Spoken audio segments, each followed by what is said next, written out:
이번 주부터 이제 요한계시록을 강의를 하게 되는데, 제가 요한계시록 강의하게 될 줄은 몰랐습니다. 근데 요한계시록 강의를 하게 됐는데 생각보다 시간이 많이 걸립니다. 진짜 많이 공부를 해야 되고요. 참 이 어려운 내용을 여러분들이 잘 알아들을 수 있도록 쉽게 설명해야 되니 저를 불쌍히 여기시고 여러분 좀 기도를 해주시고요. 또 요한계시록 강의를 통해서 주실 은혜를 기대하면서 또 함께 또 말씀을 나눴으면 좋겠습니다. 제가 요한계시록 강의를 해야겠다라고 결정하게 된 이유가 세 가지입니다. 세 가지 이유 때문에 요한계시록 강의를 결정하게 됐는데, 오늘은 이제 서론을 다루게 됩니다. 제가 왜 요한계시록 강의를 하게 됐는지 그 이유와 더불어서 요한계시록은 어떤 내용인지에 대해서 또 대략적으로 좀 다루고자 합니다. 세 가지 이유 때문인데, 첫 번째 이유는 요한계시록은요 완성될 성전에 대한 이야기이기 때문에 그렇습니다. 하나님의 집을 지어라 라고 하는 표어로 이제 올한해 시작하고, 또 이 학개서를 통해서 성전 공사와 관련된 내용을 지난 시간까지 우리가 다뤘지 않습니까? 근데 하나님이 학개 선지자를 통해서 총독 스룹바벨과 대제사장 여호수아와 그 남은 백성들에게 성전을 건축하라 라고 하신 것은 단지 건물로서만 성전 지으라는 게 아니죠. 바로 에스겔 선지자를 통해서 보여주신 그 완성될 성전을 소망하면서 성전을 건축하게 하신 것이죠. 인간에게 있어서 첫 번째 성전은 에덴 동산이었습니다. 에덴 동산이 바로 인간이 하나님을 대면했던 첫 번째 성전이었죠. 그래서 성전 신학에 있어서 출발이 에덴 동산입니다. 그리고 마지막이 요한계시록이죠. 바로 천상 하나님의 보좌에서 우리가 있게 될 그 성전, 그 성전이 바로 요한계시록이 기록하고 있는 성전이죠. 에덴 동산은 인간이 하나님을 대면했던 성전이었습니다. 그런데 인간이 죄로 인해서 에덴 동산에서 쫓겨났지 않습니까? 이렇게 인간이 에덴 동산에서 쫓겨났을 때 하나님은 건물로서 성전인 성막과 성전을 짓게 하시고 그곳에서 인간을 만나 주셨습니다. 그러나 모세와 솔로몬, 그리고 또 스룹바벨과 또 예수님 시대 헤롯 대왕을 통해서 지어지고 더 확장되었던 이 성전은 예수 그리스도를 통해서 성취될 바로 참 성전의 모형이죠. 예표합니다. 그리고 건물로서 성전은 장차 이루어지게 될 천상에서의 성전, 하나님의 그 참 보좌가 있는 그 성전을 바라보게 하죠. 소망하게 하는 역할을 합니다. 인간은 눈에 보지 않고는 믿지 않잖아요. 그래서 건물로서 성전을 보면서 이제 장차 우리가 들어가게 될 그 천상 성전을 소망하게 하신 것이죠. 요한계시록은 그런 의미에서 에덴의 회복뿐만 아니라 새 예루살렘으로서 바로 천상 성전을 완성된 성전의 그림을 요한계시록은 말하고 있습니다. 기록되어 있죠. 그래서 요한계시록은 성전 공동체로서 교회를 어떻게 세워야 되고, 또 성전 공동체를 세우는 교회가 반드시 들어야 될 말씀이 요한계시록입니다. 그래서 요한계시록을 강해해야겠다라고 결정을 한 것이고요. 두 번째 이유는 이단들 때문입니다. 이단들 때문이죠. 요한계시록을 이단들이 아주 황당무계하게 해석하여서 성도들을 미혹하는 도구로 사용하고 있지 않습니까? 모든 이단들은 대부분 요한계시록을 도구로 사용하여서 영광스러운 기독교의 복음을 왜곡시키고 또 자신들의 교주를 신격화하고 또 성도들을 미혹하고 있습니다. 지금 신천지들이 다시 교회로 침투하기 시작을 했습니다. 혹시 저희 교회에 신천지가 들어오셨다면 조용히 나가십시오. 그냥 조용히 나가세요. 네. 지금 신천지들이 다시 교회로 침투하기 시작했습니다. 예수님이 마태복음 24장에서 종말에 있을 이야기를 말씀하실 때 적그리스도와 거짓 선지자들이 많이 일어날 것이다. 그래서 이적과 표적을 행하고 그리스도가 여기 있다 저기 있다 이렇게 사람들을 미혹할 뿐만 아니라 할 수만 있으면 성도들도 미혹할 거다라고 말씀하신 것처럼 오늘날 우리가 살고 있는 이 시대에도 수많은 적그리스도와 거짓 선지자들이 일어나서 내가 하나님이다, 내가 그리스도다, 내가 보혜사 성령이다, 내가 하나님 어머니다, 어머니 하나님이다, 이렇게 주장하면서 성도들을 미혹하고 있잖아요. 특히 요한계시록을 인용하여서 교묘하게 자신들의 교리나 교주를 신격화하는 도구로 사용하는데 성도들이 속는다는 거예요. 요한계시록이 무슨 내용인지 모르기 때문에 속아요.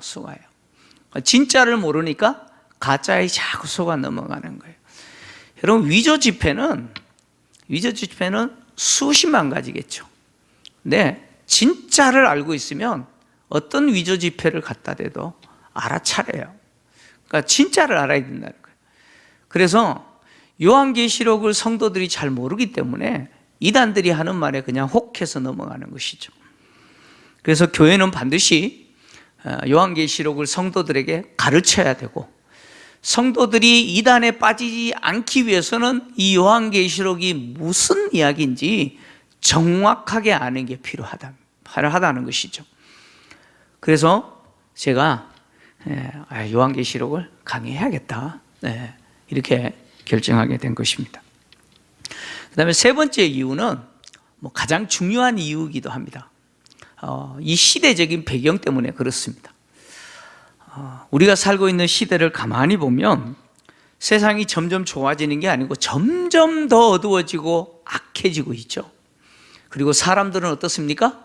점점점 양심과 도덕적으로 선해지는 것이 아니고 더 어떻게 됩니까? 잔인해지고 있죠. 사람들이 더 악해지고 있고 잔인해지고 있습니다. 왜 이런 현상이 일어날까? 그것은 주님 오실 때가 가까웠다, 그런 이야기죠. 우리가 살고 있는 시대에는 무엇이 없느냐? 평화가 없습니다. 평화를 원하지 않는 사람은 아무도 없죠. 모두가 평화를 원하고 평화로운 세상이 되기를 원합니다. 그래서 어떤 경우는 지도자를 바꾸기도 하고 또 국가 간에 또 연합을 통해서 우리 평화로운 세상 지구촌 만들어 보자. 그래서 나름대로 애를 쓰는데, 근데 그 결과는 어떠냐? 더 비관적이더라는 거예요. 세상은 더욱 악해져 가고 있고 또 사람들은 더 잔인해지고 있는 모습을 우리는 바라봅니다. 세상은 더 좋아지지 않고 왜 악의 심연으로 빠져드는 것처럼 더 어두워지고 있고 더 비관적인 모습으로 세상이 자꾸 바뀔까? 그 이유는 주님 오실 때가 가까웠다는 것이죠. 주님은 당신이 오시기 전에 세상에 이런 일이 있을 거다라고 마태복음 24장 종말에 대해서 말씀하실 때 이야기하셨죠. 내가 오기 전에 세상에는 늘 이런 일들이 일어날 거다. 무슨 이야기입니까? 전쟁의 이야기, 재난과 기근과 같은 이런 일들로 인해서 인간이 고통을 당할 거라는 거예요. 나라가 나라를, 민족이 민족을 대적하는 난리의 소문이 계속해서 들려질 것이고 각처의 기근과 재난의 소식들이 계속해서 들려질 거라는 거예요. 주님이 말씀하신 대로 지금 우리가 살고 있는 이 시대에 계속해서 우리에게 들려지는 뉴스는 뭡니까? 뉴스는 뭐예요? 좋은 소식입니까? 아닙니다. 끊임없이 전쟁의 소식과 재난과 기근의 소식들 아닙니까? 요즘 사람들이요, 아침에 딱 일어나면서 제일 먼저 핸드폰 켜요. 무슨 일이 밤밤에 일어났나 이거 보려고. 그죠? 그렇지 않습니까? 저도 그런 것 같아요. 저도 무의식적으로 간밤에 혹시 무슨 일이 일어나지 않았나 그거 보느라고 핸드폰 켜요. 우리를 둘러싸고 있는 이 환경 자체가 주님이 말씀하신 대로 이런 소식들로 계속해서 우리의 귀에 들려집니다. 주님이 오실 때가 가까웠다는 것이죠. 뿐만 아니라 바울은 말세가 되면 이런 일들이 일어날 거다라고 기록을 했습니다. 디모데후서 3장 1절에서 4절을 보면 바울이 이렇게 기록을 하고 있습니다. 좀 같이 읽겠습니다. 시작.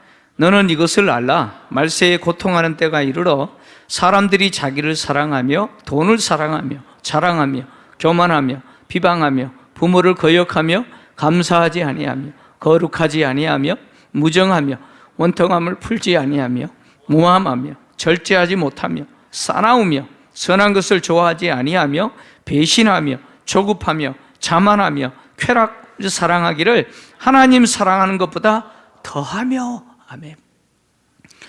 말세에 인간들이 고통하는 때가 올 거라는 거예요. 주님 오시기 전에 일이겠죠. 근데 오늘 바울이 말하고 있는 이 내용을 한마디로 이야기하면 뭐냐? 사람들이 자기를 사랑하고 돈을 사랑하고 쾌락을 사랑한다는 거예요. 그래서 이런 것들을 사랑하는 이유 때문에 인간들이 점점 잔인해진다는 거예요. 너무너무 잔인해진다는 거예요. 근데 이 내용이 여러분 우리 시대 이야기 아니에요? 우리에게 일어나고 있는 이야기 아닌가요?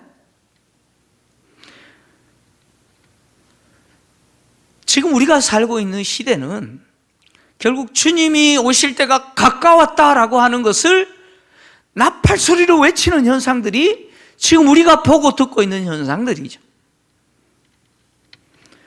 그래서 주님 오실 때가 가까웠다라고 하는 사실을 우리가 기억한다면 우리 요한계시록을 우리가 들어야 된다는 거예요. 요한계시록은 주님이 곧 오신다라고 하는 내용을 기록하고 있죠. 그래서 우리가 읽은 1장 1절에 이 요한계시록의 내용은 반드시 속히 일어날 일들, 반드시 속히 일어날 일들을 기록했다라고 기록하고 있고, 계시록 1장 3절에 보면 때가 가까움이라 라고 표현하고 있죠. 주님이 오실 때가 가깝다는 것이죠. 그래서 요한계시록의 내용은 주님 곧 오실 건데 속히 오실 주님 오시기 전에 일어날 그 일들을 기록했고, 그리고 주님은 속히 오실 거다라고 하는 약속으로 마무리합니다. 요한계시록 22장 20절 21절 요한계시록은 이렇게 마무리해요. 같이 읽겠습니다. 시작. 이것들을 증언하신 이가 이르되 내가 진실로 속히 오리라 하시거늘 아멘. 주 예수여 오시옵소서. 주 예수의 은혜가 모든 자에게 있을지어다. 아멘. 이 계시의 말씀을 주신 주님이 뭐라고 선언하시느냐? 내가 속히 오리라 선언하셨습니다. 이 선언에 요한이 아멘 주 예수여 오시옵소서 이렇게 하고 요한계시록은 끝납니다. 다시 말하면 요한계시록은 주님이 곧 오신다는 거예요. 주님이 곧 오실 거라고 하는 이 요한계시록의 말씀은 지금 주님이 곧 오실 거라고 하는 그 일들이 우리 주변에 일어난 일들로 계속해서 우리에게 나팔 소리로 우리에게 들려지는 이 상황에 살아가는 우리에게 들어야 될 말씀이 요한계시록이다. 그래서 제가 이 계시록을 강해해야겠다. 때가 가까웠다. 그래서 계시록을 강해하려고 결정한 것이죠.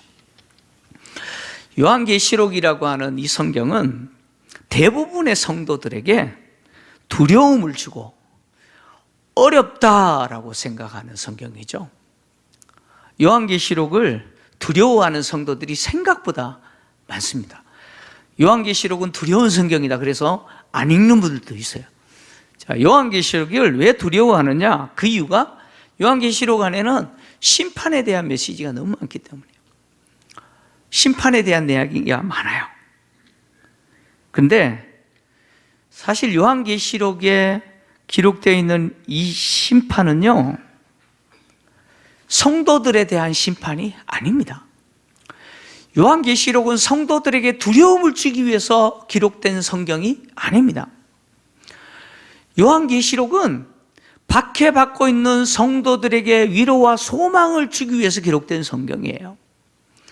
요한계시록이 말하고 있는 그 심판의 대상은 성도들이 아니고 교회를 박해하고 성도들을 박해하는 로마와 같은 세상과 그 통치자들과 영과 짐승을 상징하는 사탄과 그 악한 세력들이 심판의 대상이죠. 하나님이 그들을 심판하신다는 것이죠. 그리고 그들을 심판하심으로 성도들에게는 무엇을 베푸시느냐? 구원을 베풀어 주신다는 거예요. 하나님이 교회를 박해하는 세상과 그 통치자들과 그리고 사탄과 그 악한 세력들을 심판하심으로 무엇을 성취하시느냐? 성도에 대한 구원을 성취하십니다. 그 심판을 통해서 성도들을 구원하시는 그 구원을 성취하신다는 것이죠. 그래서 요한계시록은 성도들을 두렵게 하는 책이 아니고 고난당하는 성도들에게 한없는 위로와 소망을 주는 하나님의 말씀이 요한계시록이죠. 그리고 요한계시록은 어렵다라고 생각을 합니다. 사실 어려운 내용이에요. 어렵다고 생각하는데 왜 어려우냐? 요한계시록의 이 내용은 장르가 바로 묵시문학이라고 하는 장르, 묵시라고 하는 장르로 기록되어 있기 때문에 그렇습니다. 그래서 요한계시록을 읽어보시면 이해할 수 없는 어떤 상징적인 그림들, 환상, 수수께끼 같은 이야기들, 이런 것들이 많잖아요. 그래서 요한계시록을 읽으면 마치 어떤 느낌이 드냐면, 혹시 반지의 제왕이라는 영화 보셨어요? 마치 반지의 제왕과 같은 그런 판타지 소설을 읽는 것 같은 느낌이 들 때가 있어요. 근데 요한계시록은 비록 묵시라고 하는 장르로 기록되었지만 사실 어떤 역할을 하냐면, 여러분 신문을 보시면 시사만평이라는 그림이 있죠. 시사만화 또는 시사만평이라고 하는 한 커트의 만화 그림이 있어요. 근데 그 그림은 그 시대 사람만 이해할 수 있는 거죠. 그죠? 시간이 지나면 그게 무슨 말인지 무슨 몰라요. 근데 그 시대 사람이 이해를 해요. 왜요? 그 시대의 어떤 사건이나 어떤 그 시대의 어떤 일들에 대해서 뭐예요? 그 만화를 통해서 메시지를 전달하는 거예요. 마찬가지로 요한계시록은 환상, 어떤 상징적인 그림들, 수수께끼 같은 이야기들, 이런 내용들이 많이 있지만 그 메시지는 복잡하지가 않아요. 아주 선명한 메시지를 전달합니다. 그래서 요한계시록의 내용은 어렵다라고 생각하지만 그 시대를 우리가 이해를 하고 또 바라보면 그렇게 어려운 내용은 아니다라는 것이죠. 요한계시록은 총 22장으로 이루어져 있죠. 22장으로 구성되어 있습니다. 절수를 계산해 보면 총 403절로 구성되어 있습니다. 목사님 별거가 다 연구했네, 그죠? 22장 총 403절로 3절로 구성되어 있습니다. 그리고 요한계시록을 기록한 저자는 누구냐? 예수님의 제자였던 사도 요한입니다. 뭐 다른 분이라고 말하는 분들이 있는데 아니고요. 사도 요한이 요한계시록을 기록한 저자입니다. 그리고 요한계시록을 기록했을 당시 시대는 AD 95년경으로 추정합니다. 요한계시록은 AD 95년경에 기록됐다라고 추정되고요. 그리고 또 그 시대는 로마 황제, 바로 도미티아누스 황제 통치 때에 이 요한계시록이 기록됐다라고 봅니다. 어떤 분들은 네로 황제 때 기록됐다라고 말하는 분들도 생각보다 많이 있습니다. 근데 요한계시록의 내적, 외적 증거를 보면 도미티아누스 황제 때 기록된 것으로 보는 것이 훨씬 더 좋습니다. 왜냐하면 요한계시록에 등장하는 그 성도들이 박해를 받는 이유가 뭐냐? 황제 숭배 때문입니다. 그러니까 황제 숭배를 거절한 것 때문에 박해를 당하고 있는 그림이 요한계시록의 성도들의 박해 원인이죠. 그러니까 황제 숭배 때문에 박해를 받을 때가 가장 극심했을 때가 바로 도미티아누스 황제 시기였습니다. 네로 황제가 그리스도인들을 박해한 것은 황제 숭배를 거절했기 때문이 아니고 AD 64년 7월 19일 로마시의 대화재 사건이 있었습니다. 그래서 로마시가 다 불타버렸어요. 이 대화재 사건에 희생양이 필요했어요. 그래서 네로가 그 희생양을 그리스도인으로 삼아서 박해했기 때문에 로마에 있는 그리스도인들이 박해를 받은 것이죠. 황제 숭배하지 않았다고 박해받은 게 아니죠. 그래서 이 요한계시록은 네로 시대가 아니라 도미티아누스 황제 시대에 기록됐다라고 보면 되고요.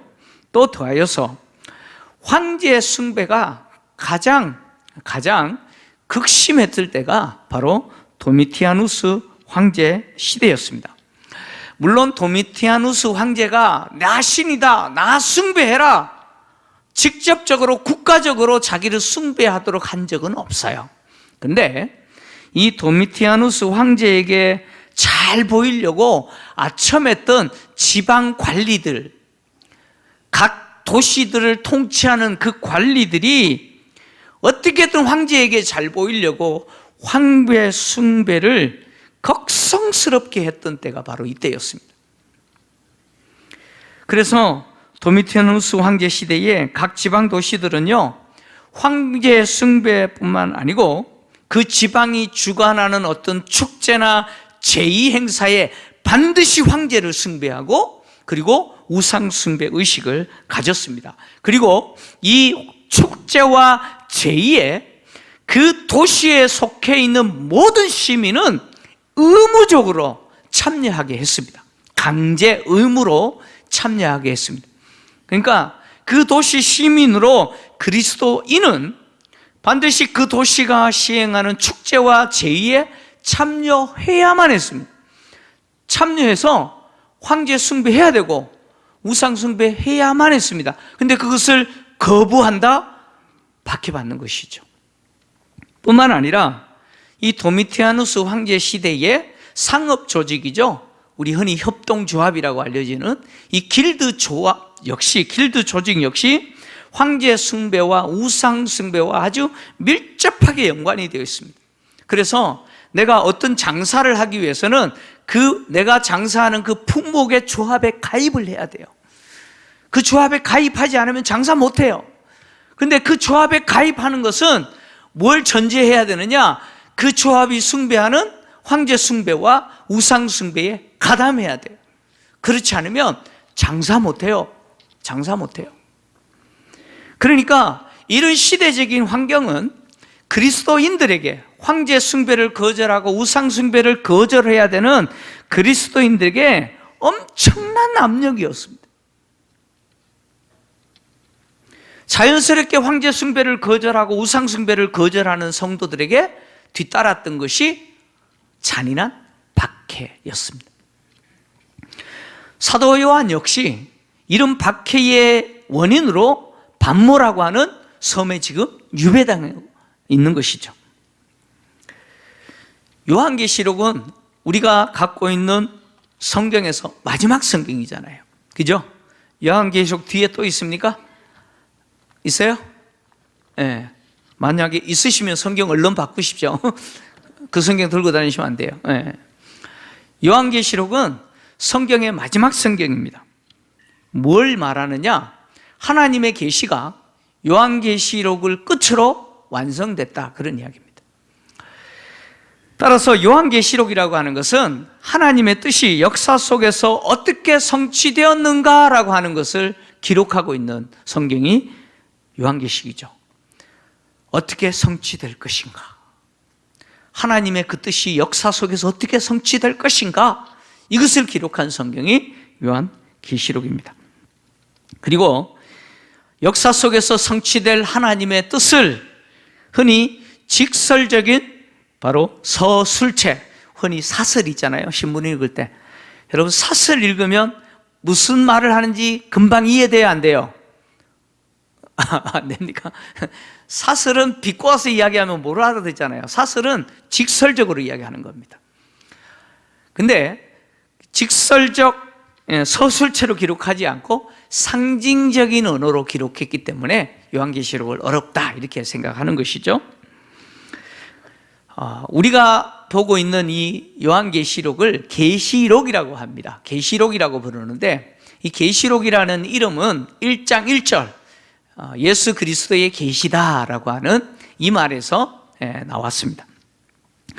계시라고 하는 말은 어떤 의미냐면 이 정근두 목사님이 이렇게 표현했어요. 너무 쉽게 표현해가지고 제가 참고했는데 계시는 뭐냐? 사람에게 알려진 적도 없고 사람이 알려고 해도 알 수 없는 진리를 하나님이 공개하신 것이다. 너무 쉽잖아요, 그죠? 사람에게 알려진 적도 없고 알려고 해도 알 수 없는 그 진리를 하나님이 짠 하고 공개한 것이 계시다. 계시다. 그러니까 계시라고 하는 것은 결국 인간이 알려고 해도 몰랐고 알려지지도 않았고 오직 하나님이 알려주셔야만 알 수 있는 것, 그것이 계시죠. 그런 의미에서 성경은 계시입니까? 아닙니까? 계시죠. 계시입니다. 성경은 죄인인 인간을 하나님이 어떻게 구원하실지, 어떻게 그 구원을 진행해 오셨는지, 그리고 진행하고 계시는지, 어떻게 마무리하시는지 그 하나님의 그 계획이 다 담겨 있잖아요. 우리가 알려고 노력해서 아는 것도 아니고 알려진 것도 아니고 하나님이 짠 하고 보여주신 거죠. 그래서 성경 전체는 계시입니다. 계시고 이 계시의 주제가 누굽니까? 예수 그리스도죠. 이 계시의 주제는 예수 그리스도입니다. 그래서 예수 그리스도의 나타나심 그 자체가 뭐냐? 계시입니다. 하나님을 알지 못했던 인간이 비로소 예수 그리스도를 통해서 누구를 알게 됩니까? 하나님을 알게 된다는 거예요. 그래서 계시의 주제는 예수 그리스도입니다. 요한계시록은 그런 의미에서 계시의 주제 대신 예수 그리스도에 대해서 말을 합니다. 예수 그리스도에 대해서 말을 합니다. 그리고 또한 예수 그리스도께서 이 계시의 전달자 역할을 하기도 합니다.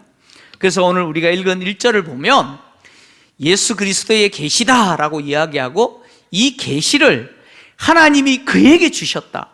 다시 말하면 계시의 원천이신 하나님이 이 계시를 예수 그리스도에게 주셨고 예수 그리스도는 이것을 종들에게 알리기 위해서 천사에게 계시를 주어 그 천사가 바로 요한에게 전달하여 요한이 알게 된 것이 요한계시록이다. 그래서 요한이 천사를 통해서 하나님이 예수 그리스도에게 주신 그 계시를 듣고 알았다, 기록했다. 그래서 요한계시록이라고 그 이름을 붙인 것이죠.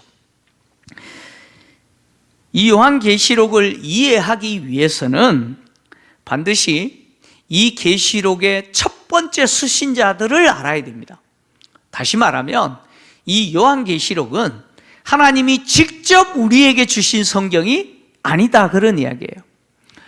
요한계시록은 1세기 말 소아시아 7교회를 중심으로 고난당하는 그 교회에 주신 성경이죠. 그래서 1세기 말 소아시아 7교회를 중심으로 고난당했던 성도들이 이 요한계시록을 읽으면서 그들이 받아들였던 메시지, 하나님이 그들에게 전달하려고 했던 그 메시지가 무엇인지 알아야 돼요. 그래야 요한계시록을 우리가 바로 알 수 있습니다. 근데 이것들 다 무시해버리고 내가 해석하고 싶은 대로 해석하고 내가 듣고 싶은 대로 듣고 내가 적용하고 싶은 대로 적용해버리면 어떤 일이 발생하느냐? 2단이 툭 튀어나와 버려요. 그리고 심지어 2단을 넘어서 3단도 튀어나와 버려요. 예. 제가 볼 때는 이만희 같은 사람은 3단인 것 같아요. 예. 여러분 1세기 성도들에게 이 말씀이 어떤 의미로 전달됐는지를 무시해버리면 그런 일이 발생하는 거예요. 그래서 1세기 성도들에게 어떤 의미로 전달됐는지 통해서 이 시대를 살아가는, 즉 종말의 시대를 살아가는 우리에게 이 말씀이 어떤 의미인지를 우리가 이해를 해야 됩니다. 그래서 요한계시록을 우리가 볼 때 요한계시록은 이 여러 메시지들이 있는 것처럼 보이지만 통상 이 메시지의 핵심은 세 가지입니다. 요한계시록의 메시지의 핵심은 세 가지예요. 첫째는 하나님의 주권이에요. 하나님의 주권. 두 번째는 바로 교회의 승리입니다. 교회는 반드시 이긴다. 그 다음에 세 번째는 뭐냐? 사탄의 완전한 패배. 이것이 요한계시록이 전하는 메시지의 세 가지 핵심입니다. 하나님의 주권은 바로 모든 피조 세계를 창조하시고 그리고 통치하시고 심판하시는 분으로 드러나죠. 하나님은 모든 피조 세계를 창조하시고 통치하시고 그리고 심판하시는 분이라는 사실을 통해서 드러납니다. 그리고 그 하나님의 주권은 누구에게 위임이 되느냐? 일찍 죽임당한 어린 양 대신 예수 그리스도에게 그 주권이 위임이 돼요. 그래서 그 어린 양 대신 예수 그리스도께서 이를 떼시는 것을 통해서 세상 역사를 통치하시고 진행하실 뿐만 아니라 심판하시는 분이라는 사실을 통해서 하나님의 주권이 드러납니다. 뿐만 아니라 요한계시록에서 교회는 비록 용과 짐승이 상징하는 사탄과 그 악한 세력들에 의해서 박해받는 대상이지만 그러나 절대 지지 않는 대상이 교회죠. 교회는 절대 지지 않는다라고 요한계시록은 기록하죠. 하나님은 교회를 반드시 지키시고 교회로 하여금 승리하게 하신다는 것이죠. 뿐만 아니라 하나님은 교회를 대적하고 박해하는 용과 짐승이 상징하는 사탄과 그 악한 세력들을 심판하신다는 거예요. 그것들은 반드시 심판당한다는 것이죠. 그래서 요한계시록에 등장하는 여러분 사탄과 그 짐승, 용과 짐승을 가만히 보시면 하나님을 흉내내는 자라는 사실을 알게 될 겁니다. 요한계시록은 사탄과 그의 세력들인 이 악한 세력들이 성도들을 참소하는 자일 뿐만 아니라 하나님 흉내내고 그리고 하나님 행하신 일을 모방하여서 사람들을 미혹하는 자들이 바로 이들이다라고 하는 사실이 드러나요. 그래서 요한계시록 뒤쪽에 보면 용이 등장하고요, 또 짐승이 등장하고요, 또 거짓 선지자들이 등장하죠. 용, 짐승, 거짓 선지자는 무엇을 카피했느냐? 삼위일체 하나님을 카피했어요. 삼위일체 하나님을 모방했어요. 그리고 오른손이나 이마에 표를 받게 한 짐승의 표 있잖아요. 우리가 싫어하는 숫자 666. 어떤 사람은 바코드다 그러고 어떤 사람은 뭐 네로 황제다 그러고 이제 그때 가면 또 드러날 건데, 이건 짐승의 표, 이마에 받게 하기도 하고 뭐 오른손에 받게 하기도 하고. 근데 이걸 뭘 상징하는, 뭘 카피했냐면 성령의 인치심을 카피했어요. 하나님이 성령을 통해서 당신의 자녀들, 구원받을 성도들에게 인을 치신 것을 모방했어요. 카피했어요. 흉내내고 있는 것이죠. 뿐만 아니라 이제 뒤에 보면 짐승이 죽었다가 살아나요. 죽었다가 그 상처가 다시 살아나는 그런 일들이 일어나요. 이건 뭘 카피했냐면 십자가에 죽으시고 살아나신 예수를 카피한 거예요. 흉내낸 거예요. 모방했죠. 용이, 사탄을 상징하는 용이 짐승에게 자기의 능력과 보좌와 큰 권세를 줘요. 이건 또 뭘 모방했냐면 하나님이 바로 어린 양 대신 예수 그리스도에게 하늘과 땅에 속한 모든 권세를 위임하신 것을 모방한 겁니다. 뿐만 아니라 만국에게 짐승과 용을 경배하도록 요구를 하는 내용이 등장합니다. 이건 또 뭘 카피했냐면 하나님과 예수 그리스도만 경배하라 라고 요구하고 있는 성경의 요구를 카피한 것이죠. 그러니까 요한계시록에 드러나는 사탄과 그의 일당들은 결국 하는 일이라고 하는 것은 하나님이 흉내내는 거예요.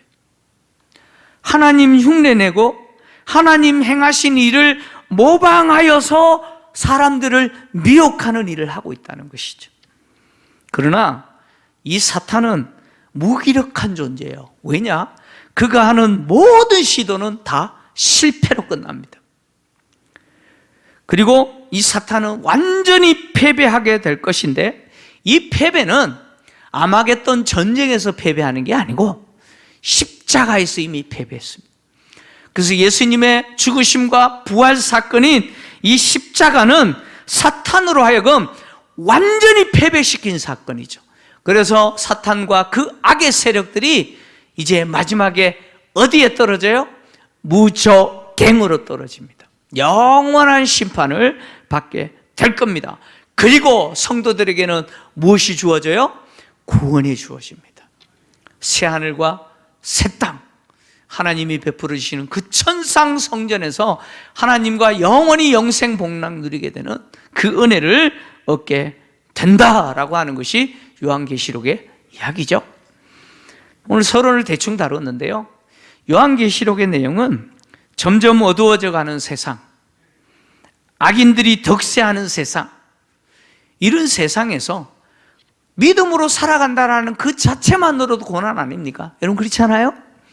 내가 예수 믿는 것 그 자체만으로도 뭘 했기 때문이 아니에요. 예수 믿는 것 그 자체만으로도 고난인 시대를 살아가는 우리에게 이 요한계시록은 큰 힘과 위로를 주는, 소망을 주는 하나님의 말씀입니다. 여러분 육체를 입고 하루하루 고단하게 살아가는 우리에게 이 말씀은 아무 상관이 없는 말씀이 아니에요. 우리가 살아가는 이 시대는 요한계시록이라고 하는 이 시간 안에 살아가고 있는 거죠. 주님이 다시 오실 때를 기다리면서 우리는 믿음의 삶을 살아가면서 주님을 기다려야 될 성도들입니다. 예수 믿는 믿음으로 살아간다는 것이 고난 자체인 우리들에게 요한계시록을 통해서 주시는 하나님의 그 위로의 음성에 귀를 기울이십시오. 요한계시록을 통해서 주시는 하나님의 이 말씀이 여러분들에게 너무나 큰 위로와 소망이 되기를 원합니다.